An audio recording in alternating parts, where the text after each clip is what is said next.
Welcome to a Community Partners interview, where we explore the organizations, opportunities, and resources that look to make change in our daily lives. I'm your host, Odowd Rutherford, and you're listening to Voices for Ability Radio. All abilities, all the time. Today, I'm joined by Taylor Danielson, the Community Coordinator for Technology for Living. Technology for Living provides assistive devices and supports for members with physical disabilities so they can achieve their goals and have the opportunity to participate fully in life. They make the final decisions about what they need, and Technology for Living does their best to meet those needs for them. Technology for Living continues to design their programs and services and adapt to changing needs and to changes in technology. Thank you for joining us today, Taylor. Thank you very much for having me. Taylor, tell us a bit more about yourself and what inspired you to work at Technology for Living and why working with individuals with disabilities. I have a physical disability called spinal muscular atrophy. It causes progressive muscle weakening throughout the entire body.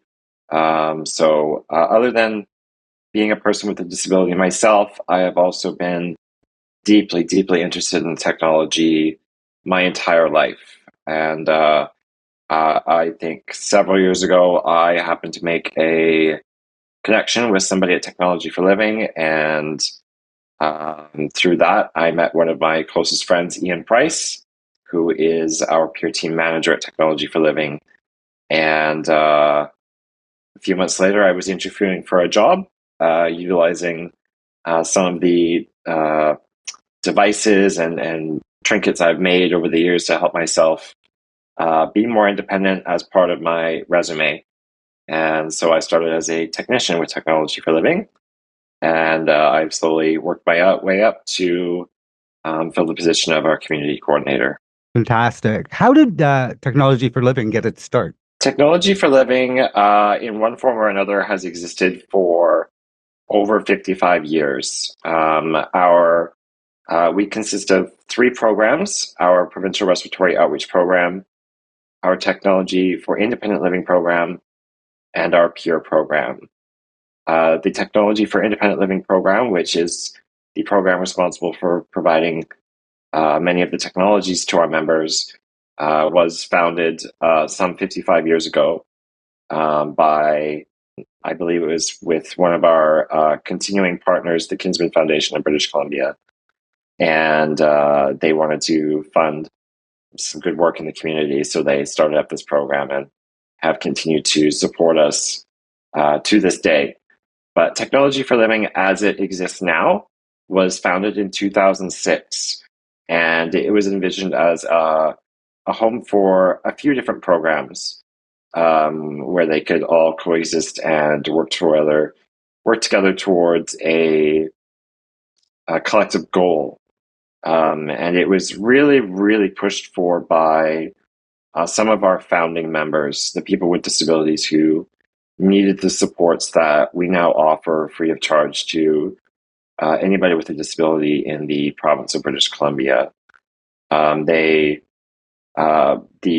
inciting incident for the eventual founding of Technology for Living was people who relied on respiratory support, so things like ventilators and BiPAPs. They were given 1 month's notice that the program they were relying on for equipment replacement was being discontinued. And obviously these equipments that they need are life-sustaining, and they were kind of on their own, which is a horrible thing to be faced with 30 days notice. Taylor, am I hearing this correctly? So medically necessary, life-sustaining equipment was being withdrawn from people who need it to stay alive with 30 days notice and no options for recourse? Yes. To paraphrase slightly, the full story is available on our website, where you can read in depth about the entire timeline, so please go there. But to keep it succinctly, they were given notice that these programs, which were offered out of, I believe, the George Pearson Center, now called Oak Care Center, these programs where or I guess this equipment program where they were getting their replacement tubes and getting their equipment serviced and whatnot, was being discontinued with 30 days notice. And if they needed something after that time, they were advised to call 911. 911. Yes. Because they're having a critical life-threatening event, and that's their only recourse. Yes. So through that, the program was developed by people that had effectively or in some way been abandoned and left to fend for themselves. Yes. Yeah. We started up I say we. I'm very new, relatively. We have some members who have been with us for decades and decades who are really responsible for the pushing and fighting to get this program started.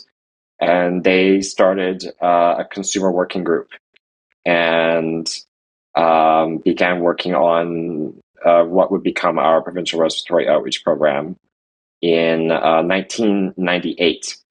With just, I'm not the best person to explain the entire process of what they went through, but it was awful to fight and fight and fight and get noticed and be heard. But in 2000, the Ministry of Health announced that they would be giving $1.2 million annually to administer a program, our provincial respiratory outreach program, so that these people could get the equipment they need. That's fantastic. It really speaks to people with disabilities empowering themselves and then taking control over a very critically necessary program and equipment when it was effectively abandoned by public medicine. Yes. Yeah, it was. Yeah. Congratulations on that. That's incredibly impressive. So, looking on your website, I see a few things. One is the environmental control system. Can you expand on that a little bit, please? Right. So, environmental control systems, I think, is an all-encompassing word for, and I would say 95% of what our Technology for Independent Living program does. I guess the word environment in that context means your home environment. Technology for Living is, we work with you in your home so that the home is more independent to you. We're not really out in the community that much or at workplaces. We work with you in your home. So the environment in that context is your home. And these control systems these days are primarily smart home devices, things that you could go down to Walmart or Best Buy by yourself within 5 minutes. But they do tremendous things for us, people with disabilities. So the simplest example, our bread and butter, is the smart light bulb. I have dozens in my home, not an exaggeration. They are in every room of my house because I don't have the ability to flip light switches, something I think non-disabled people do instinctively. You walk into a room, you flip a light switch. It just happens. You don't think about it. But I can't do that. And the majority of our members cannot do that either. So utilizing these smart home technologies like the light bulb, smart light bulbs, we can enable them to do this through their voice or their phone or customized buttons that are easily pressable from a different height or on their wheelchair. And there are many other devices which enable further control of your home environment, such as smart thermostats, or our automatic door opener program is, I think, our crown jewel that allows people to open and close their doors to their homes so that they can come and go, and they can let people into their homes. They have an extended sense of safety and that they can get out in an emergency, and so much more. And we are really reaping the benefits of this smart home revolution that I think started in the late 2000s, 2010s, where these devices became more readily accessible, and we benefited from the mass adoption of them, and that we can buy tons of these smart bulbs for $10 to $20 each. And get tremendous benefits to our members and that they can turn on the lights in their home independently.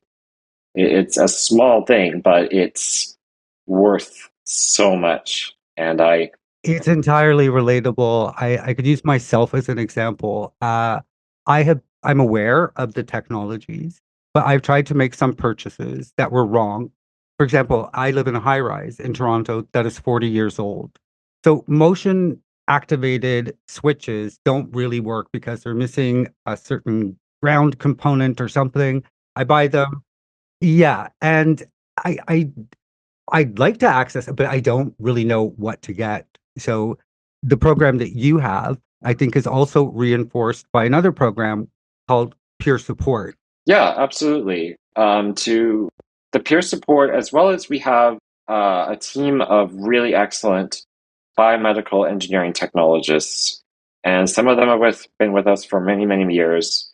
But regardless of how long they've been with us, they all really care about enabling more independence for our members, and they deeply understand these smart home technologies, and more importantly, how to deploy them in a variety of situations. Because, like you just mentioned, some houses are really old. Some people don't have internet. Some people don't have cell phones. Some people have very complex disabilities that require unique, tailored solutions unique to them. And our biomeds, as we call them, are really great at deploying that and figuring out what you need. But to mention the Pure program, which I am a part of, I'm part of our peer team of 5 individuals with disabilities who work for Technology for Living. And what we really like to do whenever possible is to speak to our members one-on-one and advise them using our lived experience of what worked for us. Because it's one thing to read on the website, that these are helpful for you, but it means a lot more to hear from somebody who maybe has a similar disability that, yes, that it's not just making it up. These light bulbs or we have these little devices called switchbots, and they press buttons. And they've made a world of difference for me. They are priceless in my mind. And it means a lot hearing it from somebody who's like you, that yes, they are real. They make a huge difference, and it is worth having them. And these are the switches that, for people who have mobility questions, they can also be operated by sip and puff too. Yeah, there's a lot. So that's remarkable. I have some friends that sail exclusively with sip and puff. It's interesting to see how it's been adapted once again, because some of my friends, they can't really use a smartphone, but so they need a physical aid to enable something. Yeah. We also do work with people to enable greater access to their smart home device or smartphones. That is something we also do because, yeah, exactly, you're right. Accessing your smartphone, if you have reduced use of your limbs, your fingers, your hands, it can be hard, or often cases it's impossible. I can't do it. I can't do it personally, and I am using something called a switch control device, which is just a fancy word for a thing that converts button inputs into an input that my phone can control. So I have a suite of 6 buttons right underneath my left hand that I can press to do a variety of things, including most of them being dedicated to phone control. And all of this was provided for free from our Technology for Independent Living program. I'm so impressed, and it really does come back to environmental control. Whereas I'm in my home. My home is my environment that I get to define, and I am in control. I don't have to wait for somebody to come and visit me to do, a couple tasks that may be so simple but so frustrating to accomplish. Absolutely. I'm also looking here at the website, and the Simon Cox competition kind of aligns into this. Can you expand on that, please? Yes. So the competition was named after our longtime executive director who did pass away, I believe, 10 years ago, in this upcoming spring. Simon Cox was a man who believed that anything was possible, that there was a way to do anything to make things more accessible. And sometimes that can be frustrating for the people who actually have to implement it. But I think at the end of the day, we all realize that, yeah, he's right. It can be done and it should be done, and it was worth doing. In his honor, we developed this annual competition because Simon, including the things I said before, he also believed in the power of young minds to a force for good in the world and make change. We've developed this competition which invites post-secondary students from across the province to design and build innovative new technologies for people with disabilities. So every year we invite several institutions from across British Columbia to enter teams, and we supply them with a list of ideas that we've collected from our members, things that our members have requested that perhaps don't exist commercially or don't exist in a format that works well for them, or just a fanciful idea they've had of something that could make their life easier in their home. Through this program, or through this competition, the students spend roughly a quarter of the year developing this device, ideally in collaboration with the peer who submitted the idea. And every April, last Saturday of April, we host the event. We have been having it at the Blesson Spinal Cord Center in Vancouver, British Columbia, for the past few years, which is a beautiful, accessible facility that I think fits our mission so well. And we have a great day where dozens of our members come out and meet all these student teams. They present and they are judged, and the lucky winners go away with cash prizes. And our members ideally get some device or tool that is going to make their life easier. And is this high school and university students or anyone who's Post-secondary, okay? university only. Excellent. So, as an individual, if I have an idea, I can propose the idea, and the students will be able to perhaps run with it and develop something, or the students themselves can have an initiative that they want to work on as well. Exactly. Yeah. So usually it's one of our ideas, but there are also students. Power of young minds. They are full of enthusiasm and just boundless ideas, and they come up with some very ambitious projects. Some of which work and some don't, but it is always amazing to see the things they come up with, and that they are trying to make a difference and trying to improve the lives of people with disabilities. That's fantastic. I hope one day you're in a position to do this nationally. There's so much talent across the country in all manner of departments, be it from art to engineering, extremely low tech to extremely high tech that's applied effectively. I think this is fantastic. Is this a live competition that people can view into, or you make announcements on your website and social media when it's concluded? Yeah, so the event it does conclude every April, every year that we have it, and it is a live event. We are looking into the possibility of making that a live stream, but past year's events are always viewable on our YouTube channel. Our YouTube channel is called Technology for Living, and you can see highlights of what the students have submitted and the award ceremony for all past years on the channel there. That kind of aligns with the academic school year for post-secondary students. Yes. They close off around April. That makes perfect sense. Say, for example, I'd be interested in joining Technology for Living. Are there any restrictions around age, types of disabilities? Can my caregivers work with me, or family members only? Things of that nature? I am so proud to say mostly no. It is a very easy application process. As somebody who has had a lifelong disability, I am sick of filling out forms, and I am sick of going to doctors and physiotherapists to sign things for me. Our intake process is very simple. You can fill it out yourself. You can have a family member, a caregiver do it. You can have a medical professional do it. But in my mind, it's most important that you can self-refer. We are currently accepting anyone above the age of 9 years old with a physical disability. No restriction on types of physical disabilities. Anyone 9 years and up. I should note that that is for our Technology for Independent Living program, as well as our Pure program, is what those eligibilities apply to. Our Preferential Respiratory Outreach program is a little bit more medical in nature, as it primarily concerns your respiratory health and requiring some sort of assisted ventilation. And you would be referred to us from your respiratory therapist in that case.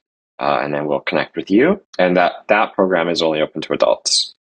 But as far as the Technology and Peer program is concerned, 9 years old and up, physical disability, and you can self-refer or have any combination of other people help you fill that out.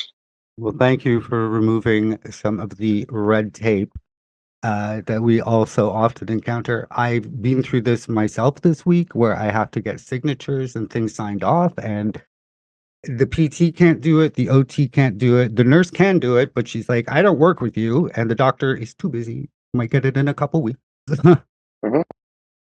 Yeah.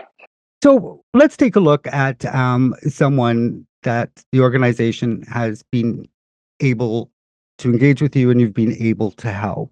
We don't need to name anyone, but just an example where Technology for Living has been able to engage and work with someone successfully. Oh, I think we work with hundreds and hundreds of people across the province. I think our membership is well over into the thousands of people across the province. What always sticks out to me is our new youth members, and by the way we define youth is now 9 through 18, and seeing the difference in their lives and what it means for them to have independence speaks to me as somebody who can remember being young and perhaps not being able to do everything I wanted because I didn't have that access to technologies like they did. So there was the most recent one, I think, that really sparked out to all of our staff was one of our new youth members, and he's a young gentleman with cerebral palsy, and we installed an automatic door opener for him, and he was thrilled that he could now go in and out of his home, and he could go out and see his friends or let people in, and he wasn't trapped anymore. He had the independence to go in and out, and he was so grateful that he sent us a little video showing what he could do.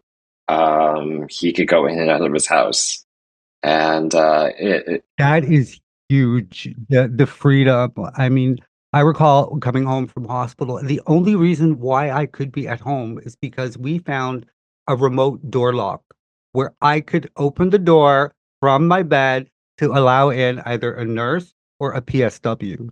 But if I did not have that $80 lock, I would have been stuck in hospital for another 3 weeks.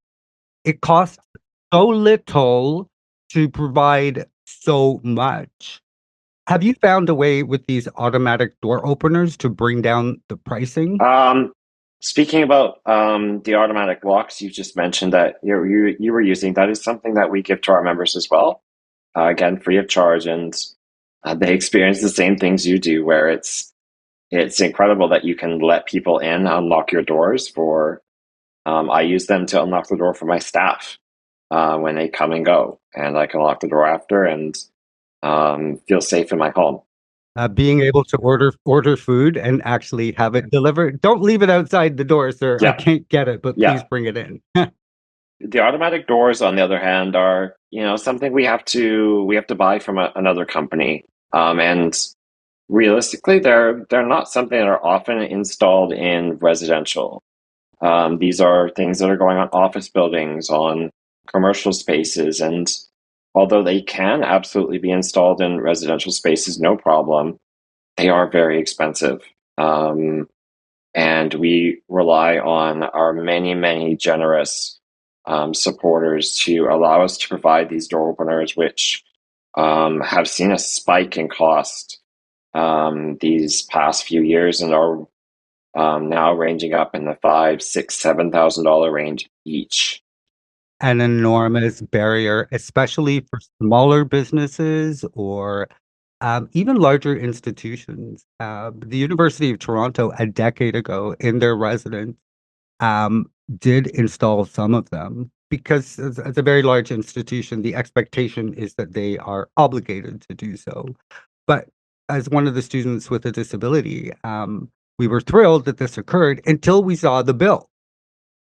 And then, the realization that we've got hundreds of doors that need openers, and at $5,000 a pop, this is an extraordinary Absolutely. expense, even for some of the wealthiest organizations and institutions. But I did find a little program now from the federal government, and I'll link up with you again about that. In a nutshell, basically, youth are provided an opportunity to take a look at the built environment, and if they notice a missing accessibility feature, they can then work with a small business or perhaps a facility, and they themselves can secure funding for a door opener. That's very interesting. It's just coming through, and I'll probably do another episode, but I will link you and see, because you have the youth, and it's really for people under the age of 25, and they get paid to do this. Oh, that would be wonderful. I'd love to hear more about that. Absolutely. Things are happening, but sometimes they're not always very well communicated. I stumble across it. One of the other questions that I have here, in your experience, especially your lived experience, as a person with a disability, what do you see happening repeatedly and over again that really shouldn't be, and how we can move to sort of stop and address these issues? I think you're right that things are getting better. They are getting better, and I think they're getting better because people with disabilities are becoming more and more involved in the process, as they should be, because people with disabilities are using these public spaces, community spaces, commercial spaces, and have every right to have access to them as people who are non-disabled do.